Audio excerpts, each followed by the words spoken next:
know why Trump hit Syria. I've studied Trump enough to know his calculus. He is a nationalist. He is a patriot. He believes the U.S. should control its own sovereignty.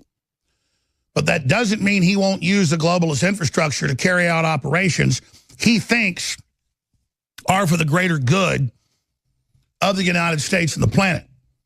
And I disagree with the president's calculus. Now, a lot of people would say, tune in next segment and I'll tell you.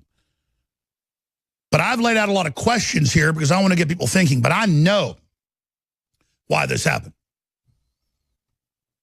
I don't just know this from my sources or my research.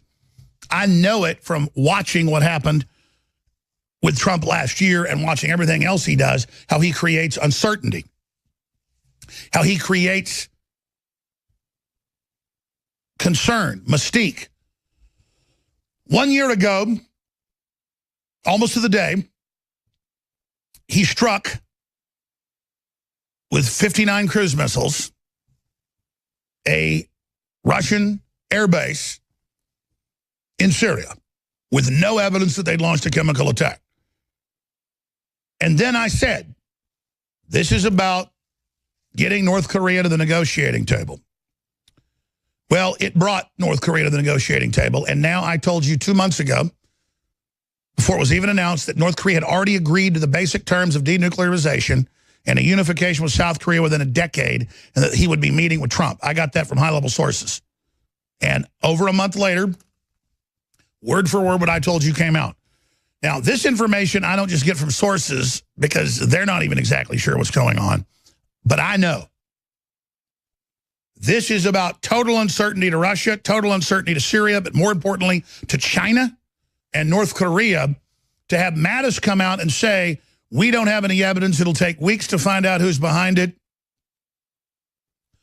To have Pompeo just say we killed a bunch of Russians last week, very, very cryptically, to put out mixed messages when other governments don't do this. People call this bad coordination. No, Trump's bringing the economy back. Trump's broken the globalists. He's outsmarted a bunch of different groups. But I don't think you can do this with nuclear war and nuclear powers. I think at this point it becomes too dangerous, and I disagree with the president, though respectfully. So you got Mattis saying we're not going to strike. Trump knows full well that it's the rebels doing it. Trump announced a week and a half ago that he was going to pull out the next month, and this attack happens.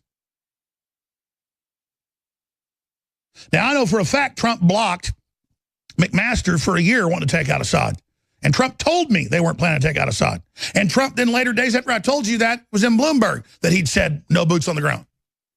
So there is a very sophisticated calculus going on here. And it's for Russia, it's for Iran, it's for Syria, but it's really for China and North Korea to think, wow, General Mattis said they weren't going to strike.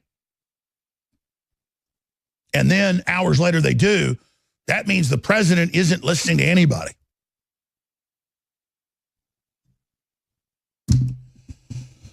So that's what's going on. But here's the deal.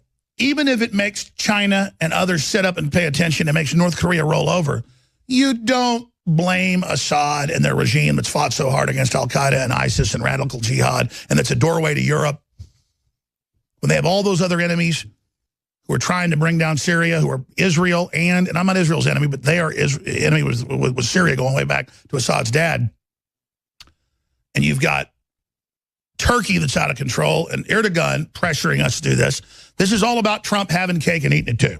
Okay, we'll hit some limited stuff. We'll tell the Russians where we're going to hit. They'll pull out days before. They'll have a bunch of rhetoric. We'll have a bunch of rhetoric. It'll put Iran on notice.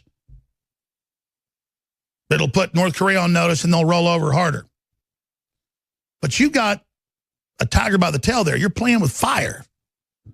And you're allowing al-Qaeda and ISIS to reconstitute. Trump says they're smashing them, but the truth, our military has taken them, rebranded them, and is getting them ready right there on the Iraq-Syrian border to start this whole thing over again. And you can think, well, maybe Trump doesn't know. Well, there's a lot of people in the government who don't let the president know what's going on. I got like 80-something employees.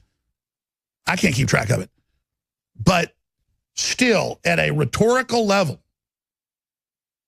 and at a iconography optics, visual level. This is a major ideological betrayal on something Trump knows completely. If he'd have been a little sideways on Syria, I still would have voted for him. But that he was so hardcore and understood what was happening and knew the globalists had created Al-Qaeda and ISIS and were destabilizing the border with Europe. And if he hadn't put out hundreds of tweets detailing it all, I wouldn't be so upset right now. We're going to open the phones up coming up. And you can agree with me, you can disagree.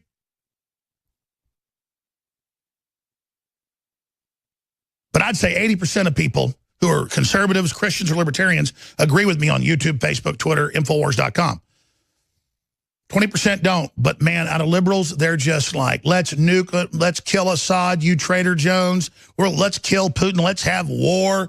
And they are just Fruit Loop land. And how did it become that where Alex Jones, Tucker Carlson, Laura Ingraham was President Trump, but now I guess he's not on that team. And then we just go with no evidence Assad did this, worse than the stuff in Iraq. At least Powell showed fake trucks and anthrax in his hand and all this other stuff. The British trucks they showed had been sold to him in the 80s to fight the Iran-Iraq war. They were hydrogen balloons tethered to a truck, so you'd have cameras on it directing artillery.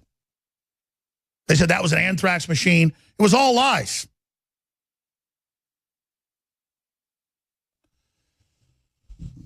So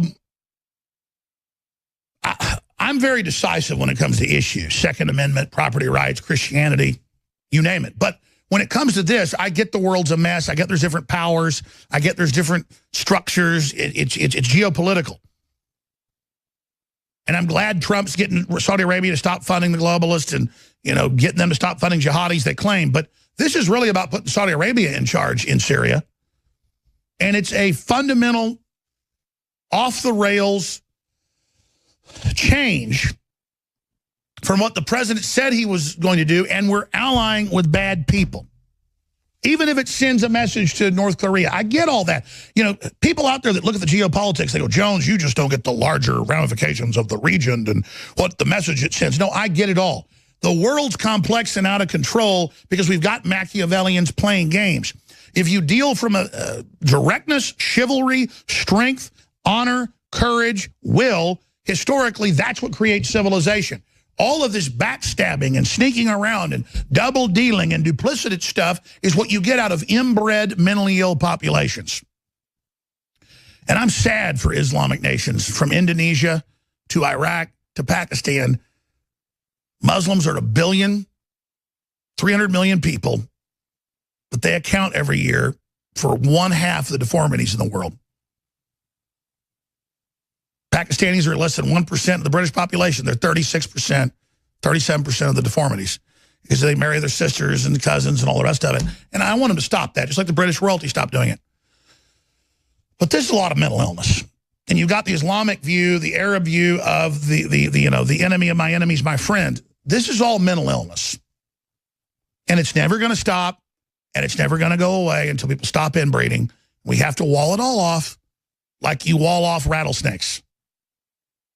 And not try to tame the rattlesnakes and not try to do all this. And not, I mean, look, taking down Assad is the globalist UN plan to open the border up to Europe to make a major Islamic corridor through Turkey, which Turkey wants. Turkey wants to project Islamic power into Europe. They have Turkish parties in every area of Europe. They're already threatening to, quote, last year, burn down Europe if they don't let Erdogan be politically involved, to have parliamentary control. This is an Islamic UN globalist takeover allied with the whole Hollywood system. Nourish a probiotic-friendly environment in your gut with prebiotic fiber by InfoWars Life. Help the good bacteria thrive and support overall digestive health with our specially formulated prebiotic fiber, a mixture of clinically studied and organic acacia, fruit, and flax fiber. Prebiotic fiber is soluble fiber that ferments in the gut to help feed good bacteria, which helps you digest food, absorb nutrients, and even support your immune system. InfoWars Life's cutting-edge formula only brings you the highest quality, organic, and clinically studied ingredients. Cheap prebiotic fibers are used up only at the beginning of the colon, but our premium organic acacia fiber is slowly digested by the good bacteria throughout the entire colon for maximum prebiotic effect. Head to InfoWarsLife.com or call 1-888-253-3139.